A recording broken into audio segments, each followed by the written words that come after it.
જે આપણે વાતચીત કરી રહ્યા છે એના માટે મારા સહયોગી યોમિક પ્રજાપતિ આપણી સાથે જોડાઈ ગયા છે.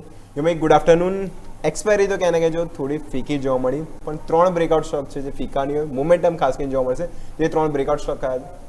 જી બિલકુલ, આજે આપણે 3ની સાથે બીજા એક લઈને આવ્યા છે. ટોટલ 4 બ્રેકઆઉટ સ્ટોક્સ આપણે નજર કરીએ. પહેલો સ્ટોક્સ હું વાત કરવા માંગીશ તો એ છે આશા ઇન્ડિયા. આશા ઇન્ડિયા ગ્લાસ તમે જુઓ તો આજે બહુ સરસ મજબૂત આપણને અહીંયા સ્ટોક્સમાં મોમેન્ટમ જોવા મળ્યું છે. તો તમે જેમ ચાર્ટ સેટઅપ જોઈ રહ્યા છો, તમે જુઓ નીચે મેં જે 2 રાઉન્ડ ડ્રો કર્યા છે એ ડબલ બોટમ સ્ટોક્સમાં સરસ બન્યા, અને ક્યાંક ને ક્યાંક તમે જોશો તો ડબલ્યુ પેટર્ન અહીંયા બનતી જોવા મળી છે. અને ડબલ્યુ પેટર્નમાં આપણું ક્લોઝિંગ કર્યું 891 છે. જો અહીંયા આજે 900નું લેવલ છે, 892 899 આજુબાજુ, એ લેવલ જો ક્રોસ ઓવર થશે તો ચાન્સીસ છે કે મોમેન્ટમ આપણને બહુ સરસ પોઝિટિવ જોવા મળશે. પરંતુ આજના દિવસનું જે કોન્ફિડન્સ વાળી કેન્ડલ છે, તમે જે ફૂલ બોડી કેન્ડલ બતાવી છે એ કોન્ફિડન્સ બતાવો તો આ સ્ટોક છે જરૂરથી આપણે રડાર પર રાખવી જોઈએ, કારણ કે મોમેન્ટમ બહુ સરસ પોઝિટિવ જોવા મળ્યું છે. સેકન્ડ સ્ટોક છે એ છે એક્સાઇડ ઇન્ડસ્ટ્રીઝ. એક્સાઇડ ઇન્ડસ્ટ્રીઝ પણ તમે જો તો અહીંયા પણ જે રીતે મોમેન્ટમ આપણને જોવા મળ્યું છે, તો ચાર્ટ ઉપર જો તમે નજર કરશો તો એક્સાઇડ ઇન્ડસ્ટ્રીઝનો ચાર્ટ સ્ક્રીન ઉપર આપણે લઈને આવીએ, તેમાં તમે જુઓ તો જે રીતે આપણને મોમેન્ટમ સ્ટોક્સમાં જોવા મળ્યું છે, બહુ સરસ તમે જુઓ તો આપણને આજે એક એક્શન જોવા મળી છે. તમે જે રીતે નજર કરી રહ્યા છો તો સ્ટોક્સમાં તમે નજર કરો તો આપણને 366 રૂપિયા બહુ ઇમ્પોર્ટન્ટ લેવલ છે. કારણ કે અહીંયા તમે જો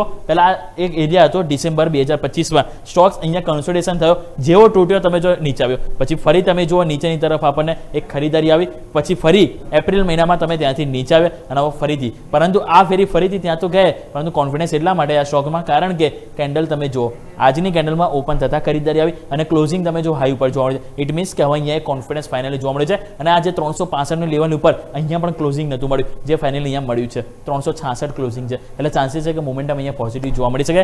લાસ્ટ 2 સ્ટોક્સ જો હું વાત કરું તો એ છે ટાટા ગ્રુપના છે. એક છે ટાટા મોટર્સ પેસેન્જર વ્હીકલ. પહેલાં અહીંયા તમે જો ચાર્ટ સેટઅપ નજર કરશો તો જે રીતે મોમેન્ટમ આપણને જોવા મળે, છેલ્લા 2 દિવસથી તમે જુઓ તો બહુ સરસ ખરીદારી આપણને આવી રહી છે. આ ઇમ્પોર્ટન્ટ લેવલ છે 385. એક્ઝેક્ટલી આજે તમે ત્યાં જ હાઈ બનાવ્યા, પરંતુ પહેલાં પણ જ્યારે હાઈ બનાવ્યા ને ત્યારે તમે જો કન્સોલિડેશન હતા, બધી તમે જો ડોજી કેન્ડલ બનતી, પરંતુ અહીંયા કંઈક મોમેન્ટમ અલગ છે. તમે જો એક કોન્ફિડન્સ સ્ટોક્સમાં જોવા મળ્યો છે. અને અહીંયા પણ જે રીતે તમે જો સ્ટોક સતત ઘટ્યો તો ક્યાંક ને ક્યાંક એક reverse cup and handle pattern કહો કે પછી ઇન્વર્ટર હેડ એન્ડ શોલ્ડર કહો, એ પેટર્નનું બ્રેકઆઉટ આપણને સ્ટોક્સમાં જોવા મળી શકે. એટલે 385 રૂપિયા આવતીકાલે જો એવો હાઈ બનશે તો મોમેન્ટમ 400 ઉપર પણ પહેલ બતાવશે. તો ટાટા મોટર્સ પેસેન્જર વ્હીકલ. અને લાસ્ટ સ્ટોક છે એ છે ટાટા ટેકનોલોજી.